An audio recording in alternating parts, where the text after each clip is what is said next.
My name is Victor, and today's video we're going to talk about the Viltrox 33mm 1.4 APS-C lens. And I don't have my ZV-E10 on me, so we're going to review it with the A7IV. Now I know that it's full frame, but effectively, if we do crop in, it's 50mm on the full frame. And I think Viltrox is actually slowly changing my mind about the best bang for your buck lens. I used to think Sigma was the best bang for your buck, but these third-party lenses now are becoming oh so good. Like the autofocus on these things with the Sony autofocus is it's nuts, and you're gonna see that later on this video. And Viltrox actually sent this to me for free to review, but it is not a sponsor video, so I can say whatever I want with this lens. This is going to you guys because I'm giving away alongside with the camera that I'm giving away at 10,000 subscribers. I don't need gear anymore. I already have all the gear that I need. The bigger the channel gets, the more stuff we get, and also the better stuff we get.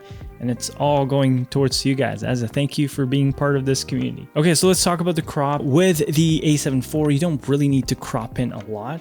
With the active stabilization, we actually have covered almost the whole entire thing. So this is with active stabilization, this is without, and you guys can see how it looks like on there. But once we switch into active stabilization, it's almost gone. We just need to crop in just a little bit more in post. But the thing is, the corners are a little bit distorted, so if you guys are nitpicky about that, you can just use the crop mode with this lens, and effectively it becomes a 50mm lens on a full frame equivalent. So this lens right here is $279 US, and I mean that's really good. Like for an f1.4 lens, the build quality is really nice. This is all solid. This thing is solid metal. Like who does that? Compared to different manufacturers, even Sony, it's like all plastic hoods, but this is metal. You can hear that, right? So this features a 52mm thread filter. Also, the look of it, it kind of looks like one of those G Master lenses, but they put C on here. I'm not too sure why. Maybe it stands for crop. Maybe I should ask them. But you also get an aperture ring right here. The aperture ring is super solid. Like it's declicked, like it's smooth when you move it, but it's solid enough that you won't accidentally change your aperture. The only thing that I don't like about it is, maybe I've been spoiled by my G Master lenses, is the switch from A to 16. There's no really hard cut on there. Like yes, but there's a little feedback, because sometimes if I really want to go to 16 and it accidentally just goes there, you'll be like, what the hell's happening? That's the only thing about the aperture ring. But so far I love lenses with an aperture ring. The focus ring is super solid and super smooth. Oh, another thing that I noticed is that there's no weather sealing gaskets on here, which is a kind of a must for me.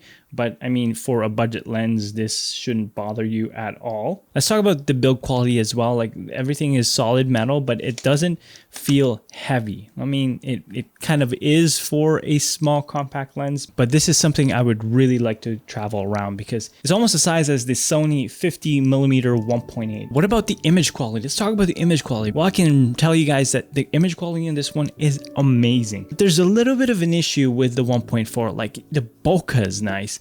Everything is nice, but it has a little bit of that teal chromatic aberration or fringing on highlights, and it's sometimes kind of distracting. But again, you guys know me, I love characteristics, I love imperfections in lenses, and I don't mind because I add these effects anyways into my videos. And getting it off bat, like I love to embrace the grain, I love to embrace the noise, I love to embrace the imperfection of a lens, because not everything needs to be perfect in a lens. There's no perfect lens. Well, I mean, maybe the Airy primes or those very expensive Cine lenses, but I mean, come on, work with what you have. Like you don't need to get the best of the best. Like this is what budget or best bang for your buck lenses are for. Next up is autofocus. I want to tell you guys that the autofocus in this one is almost Sony-like. Viltrox is making a name for themselves, that they're slowly beating out Sigma for the best value lenses out there.